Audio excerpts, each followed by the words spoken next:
Hello à tous. Aujourd'hui je vous retrouve pour la première vidéo de l'année 2017 et ça va être un bilan lecture. Ça fait méga longtemps que j'ai pas fait de bilan lecture pour la simple et bonne raison que je n'arrivais pas à lire et que je n'ai presque pas lu. L'année 2017 je compte vraiment me rattraper parce qu'il y a vraiment de livres qui me font envie et j'ai envie de recommencer à lire comme avant, mais en tout cas là j'ai 4 livres seulement à vous présenter depuis la dernière fois que j'ai fait un bilan lecture, c'est très peu. Mais c'est comme ça, donc je vais vous présenter les 4 livres. De toute façon, si vous suivez le blog, ils ont tous déjà été chroniqués, ou presque. Donc mon avis, vous le connaissez déjà, mais j'ai envie de vous en parler un peu plus en vidéo. Le premier livre que j'ai lu pour la rentrée en fait de septembre, donc je me suis dit celui-là il va être bien détente et tout, donc il s'agit de Cœur cerise, le tome 1, donc de Cathy Cassidy.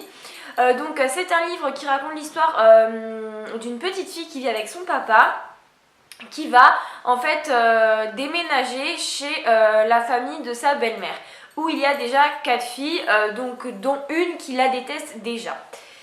Donc au niveau de mon avis, c'est vrai que c'est un livre très détente, pas du tout prise de tête comme je l'imaginais au départ. Par contre, ce qui m'a un petit peu gênée, c'est au niveau des personnages, puisque on se dit ah mais ils ont une drôle de façon de penser, tout ça, parce que quand on lit un livre, on a beaucoup plus l'habitude de voir des personnages qui ont vers 15, 16 ans, 17 ans, alors que là, je crois que la petite fille avait 13 ou 14 ans. Donc c'est vrai que des fois, il y a des façons de penser qu'on pense bizarres, mais qu'en fait qui sont pas du tout bizarres puisque c'est de son âge en fait.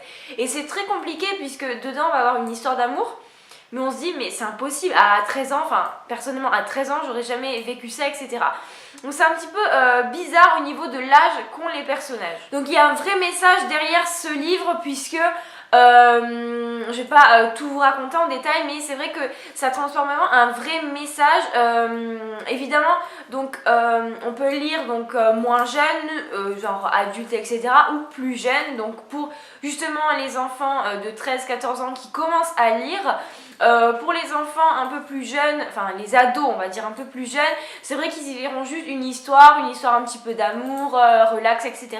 Alors que ceux qui sont un peu plus âgés vont y voir vraiment un vrai message, même si c'est vrai que l'histoire d'amour va pas forcément les intéresser. Donc c'est vrai que c'est un livre assez intéressant parce que il est destiné à tout public et ça m'a bien plu. Je vais peut-être lire la suite, je ne suis pas sûre. Mais en tout cas, ce livre m'a bien plu et je lui ai mis une note de 3 étoiles sur 5. Le deuxième livre que j'ai lu a été tout simplement un coup de cœur. Il s'agit de Ma raison de vivre, le tome 1. Donc je l'ai emprunté à la médiathèque, c'est pour ça que tous les livres que je vous montre, je ne les ai plus parce que soit c'est des livres numériques, soit je les ai empruntés à la médiathèque. Donc il n'y aura pas de visuel pour cette vidéo, mais évidemment je vous mettrai tous les titres en barre d'infos. Donc, comme je vous le disais, il s'agit de Ma raison de vivre. On va suivre une jeune fille donc, qui s'appelle Emma, donc, qui vit chez son oncle et sa tante et qui en fait subit des choses horribles au quotidien en rentrant chez elle. Voilà ce que nous dit le résumé. Évidemment, on sait très bien de quoi ça parle, donc je vais vous le dire direct. Si vous n'avez pas envie de savoir de quoi ça parle, coupez la vidéo à ce moment-là. Mais elle va tout simplement se faire battre, voilà, par sa tante. On pourrait croire que c'est son oncle, mais il s'agit de sa tante. Donc c'est vrai que c'est une intrigue assez particulière, assez dure. Et elle va rencontrer un jeune homme, donc il va vouloir l'aider, etc. Mais elle ne veut absolument rien lui dire. Et elle veut vraiment le préserver et se préserver de l'amour. Donc c'est vrai que ce livre, je l'ai tout simplement adoré, il m'a fait vivre des émotions de malade. Là je vous le dis, c'est bien longtemps après, donc c'est bien longtemps après que j'ai vécu des émotions de fou. Mais je vous assure que je vous aurais fait la vidéo sur le coup, j'aurais été mais comme une dingue. C'est vrai que il y a toujours des rebondissements à toutes les pages. En fait, on veut toujours en fait que Emma le dise, Emma se libère d'un poids et tout ça, et elle ne le fait jamais. Donc du coup, on se dit mais punaise, mais vas-y. Et quand on pense qu'elle va le dire, tout s'écroule à chaque fois. Donc c'est vrai que c'est un livre très rageant, mais qui pour autant nous montre une histoire d'amour très sincère. Donc Ethan, donc, je crois qu'il s'appelle Ethan, si je ne me trompe pas. Evan ou Ethan? Je crois que c'est Evan. Bref, passons. Le jeune homme, donc, il aime Emma, mais comme un dingue, c'est vraiment trop mignon, trop touchant. La meilleure amie d'Emma est aussi là pour l'aider. Elle a vraiment des personnes en or autour d'elle. Et en fait, en dehors de l'histoire d'amour, etc., il y a une vraie histoire d'amitié aussi.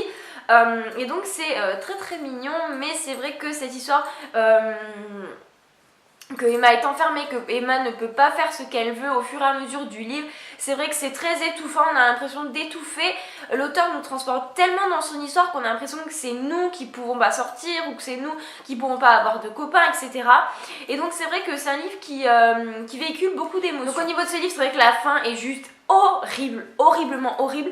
En fait, au début du livre, vous êtes là, à peu près, on vous dit bon bah c'est nul et tout, elle est enfermée, machin. Et plus ça va, plus ça va, plus ça va, plus ça au moins tu... Ah, ça s'améliore, ça s'améliore, ça s'améliore. Et une fois que vous pensez vraiment être au maximum que ça s'améliore de fou, tout redescend d'un seul coup et c'est vraiment... Genre vous restez devant la page, vous êtes... Mais qu'est-ce qui vient de se passer là? Et c'est vrai que c'est très rageant parce que... En fait, on a envie de lire la suite parce qu'on se dit c'est pas possible, mais en même temps on est tellement désespéré qu'on n'a pas envie. Donc je lirai la suite évidemment, mais c'est assez compliqué. C'est un livre assez compliqué, mais pour autant qui m'a vraiment bien plu. Et c'est sans surprise que j'ai mis une note de 5 étoiles sur 5. Ce n'est pas un coup de cœur, mais j'ai mis quand même 5 étoiles. Pour ce livre-ci, je n'ai pas fait de chronique écrite puisque tout simplement je n'y arrivais pas. Je n'arrivais pas à mettre de mots sur ce livre, donc il s'agit du Cirque des rêves. C'est un livre que j'ai lu donc en e-book, qui m'a tenu un bon moment, qui est assez long puisqu'il fait 576 pages en réalité, en fait en papier. Donc il s'agit tout simplement d'un cirque où il va se passer des choses étranges, etc. Au début, en fait, déjà le résumé est bizarre. Voilà. Déjà, ça commence au résumé.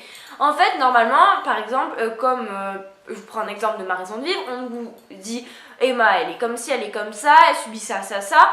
Et à la fin, en fait, vous avez un but. Est-ce qu'elle va s'en sortir? Il y a toujours une problématique en fait qui se pose. Est-ce qu'elle va s'en sortir?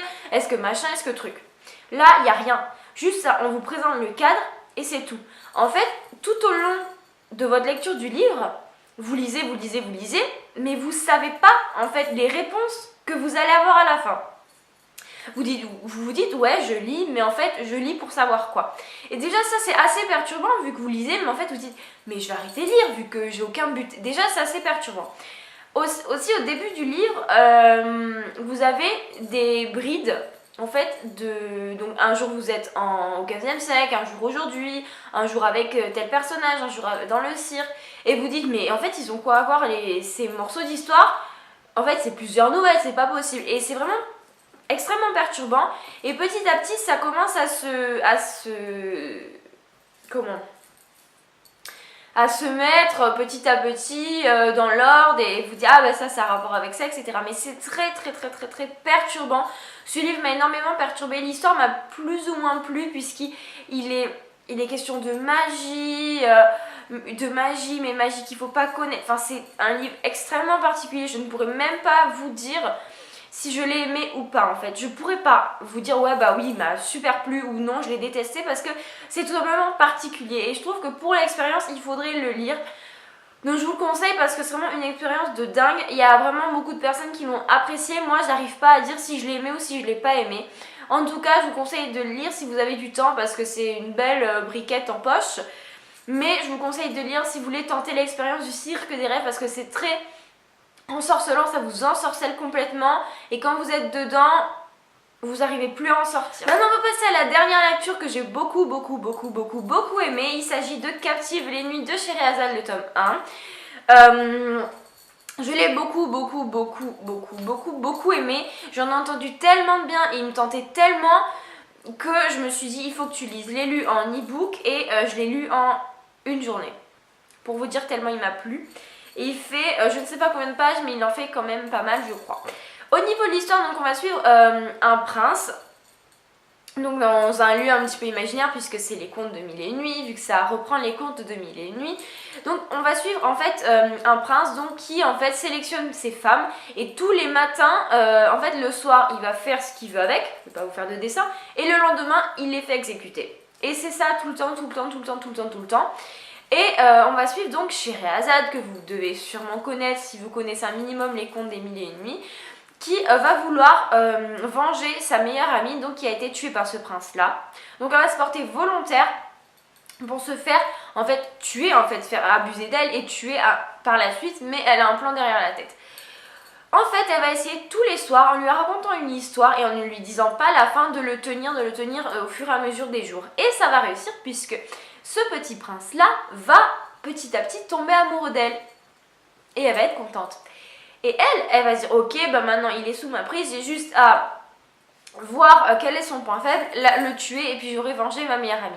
Sauf qu'elle aussi, elle tombe amoureuse d'elle. Et là, ça devient compliqué. Donc j'ai vraiment énormément adoré ce livre. L'intrigue est très prenante, donc ça se lit très vite, très facilement. L'écriture de l'auteur est très très belle, très raffinée. Il y a vraiment des jolis mots, etc. Par contre, le seul point négatif, c'est qu'il y a beaucoup de mots en arabe. Certains sont expliqués mais pas tous, c'est à dire que des fois vous lisez une phrase ou un mot, vous dites ok bah j'ai compris la moitié de la phrase vu que ce mot je n'en connais pas la signification, donc ça c'est très perturbant mais ça nous fait rentrer dans l'histoire. Donc d'un côté c'est un point négatif mais c'est aussi un point positif. Les personnages sont également extrêmement captivants, donc le prince a un côté très sombre mais en même temps quand vous lui parlez de Scheherazade il dit vous la touchez, je vous tue en fait. Donc c'est très touchant, donc c'est un petit peu dans le style d'Ardine, de Tyler dans 10 Milli, etc. Donc c'est le personnage type qui peut me faire tomber et craquer à tous les coups. Donc évidemment il me plaît, évidemment Scheherazade me plaît également beaucoup. C'est rare que j'aime bien les personnages féminins, mais là elle me plaît beaucoup. Elle a beaucoup de répartie, beaucoup de sens de l'humour, de sens du dialogue, etc. Et c'est pas juste une princesse gnangnan machin qui va pleurer. Elle va toujours être forte et je l'admire vraiment beaucoup. L'histoire d'amour est très surprenante, on s'en doute, mais les tournures qu'elle prend, j'ai bugué sur ma phrase, sont vraiment très surprenantes en fait, et on se laisse guider. On sait pas trop où on va, mais on se laisse vraiment guider. Les relations secondaires sont également vraiment très touchantes, donc je pense évidemment à Scheherazade et sa servante.